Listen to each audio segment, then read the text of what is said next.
Hey everybody, what's going on today?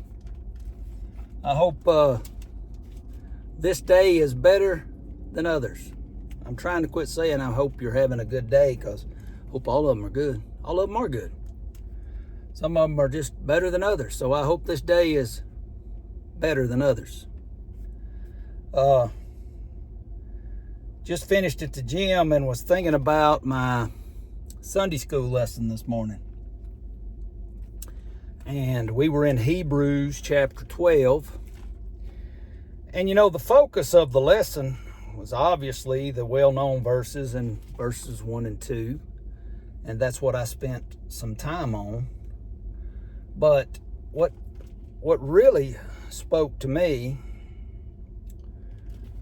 is beginning in verse 5, which says, "And have you forgotten the exhortation that addresses you as sons? My son, do not regard lightly the discipline of the Lord, nor be weary when reproved by him. For the Lord disciplines the ones he loves, and chastises every son whom he receives. It is for discipline that you have to endure. God is treating you as sons. For what son is there whom his father does not discipline? If you are left without discipline, in which all have participated, then you are illegitimate children and not sons." Discipline. God disciplines us if we belong to him. Why does he do that? Well, later on it talks about how our earthly fathers discipline us and how they sometimes do it for their good pleasure. It just makes them feel better. But God only disciplines us when we need to learn something. We go through hard times because we need to learn something. Well, what do we need to learn? Well, if you read earlier in Hebrews, it talks about how Jesus, who was the author and perfecter of our faith, which means he created it all. And even though he did that, even though he created it all, he still came to the cross and died for you and for me. So why did he do that? It surely did not benefit him. He had already been in heaven. He had already been on the right hand of the Father. He had already had fellowship with the Godhead and experienced perfection. He didn't have to do that. It did not benefit him. It did, however, benefit me. It benefited me in that he wants me to experience that same perfection that he experienced. And the only way that I can do that is by my sins being atoned for, which was done on the cross at Calvary. That was the only reason. So, coming back to,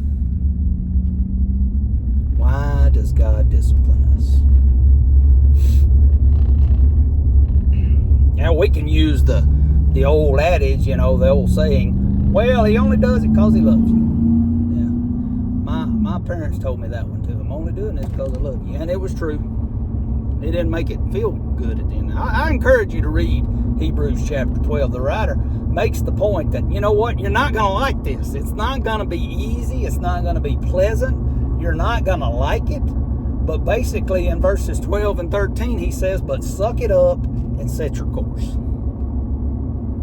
I love it. I love to be shot straight. I love people that shoot people straight. Just tell the truth.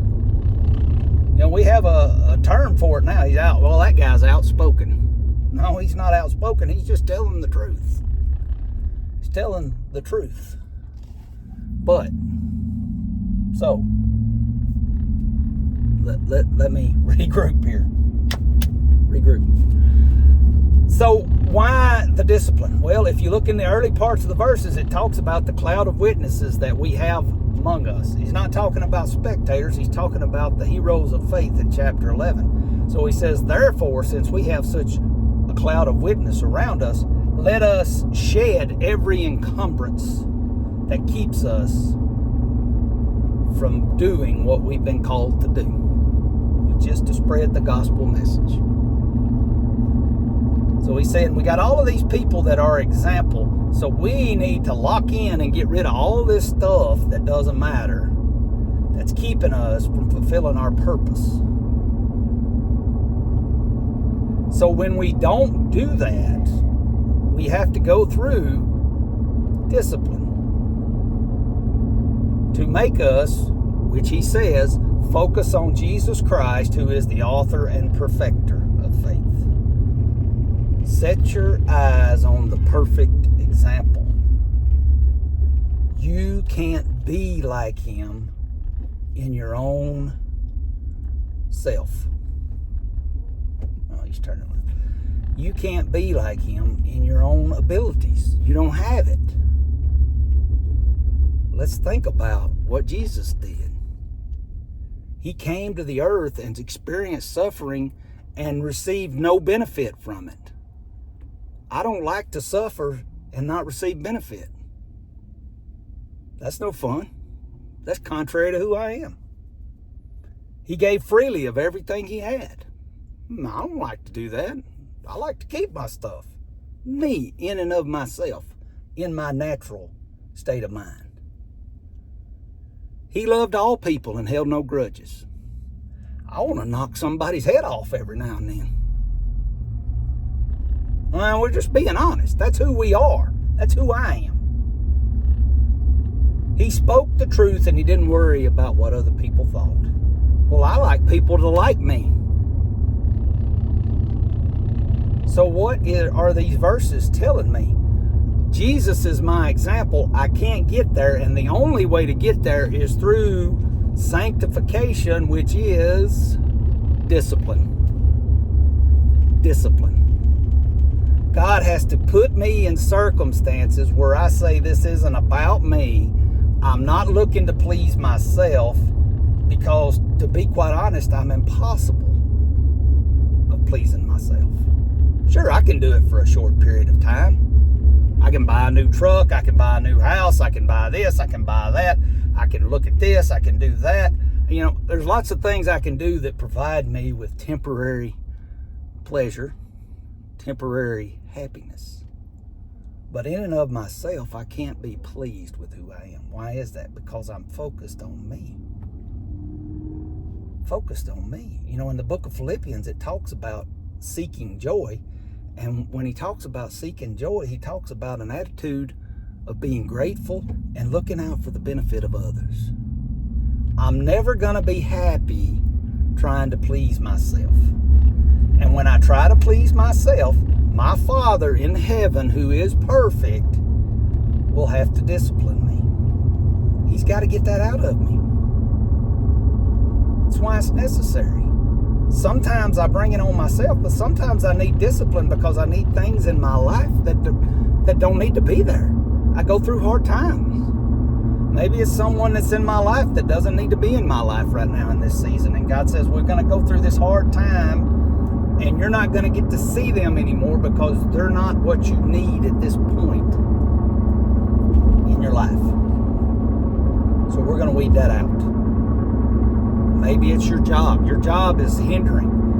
Your job is one of those things that can be a hindrance, as he talks about in verses 1 and 2. So we've got to get rid of it.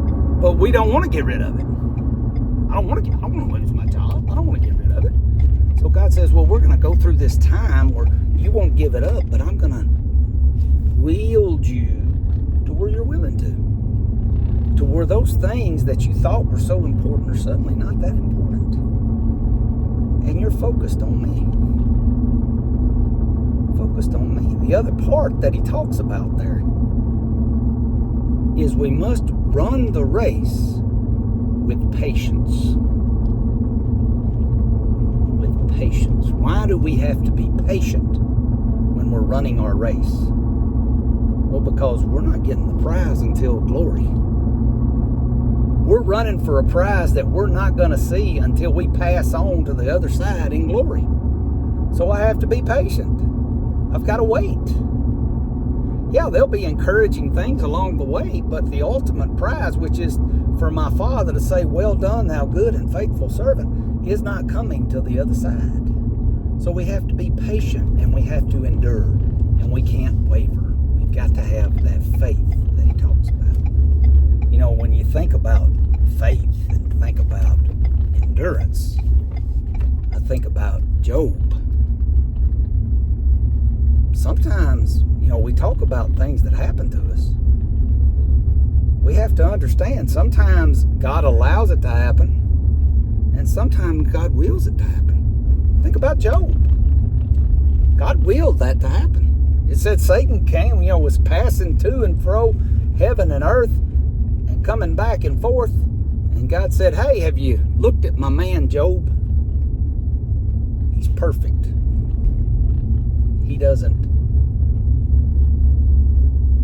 serve anyone else but me. Look at my man Job there.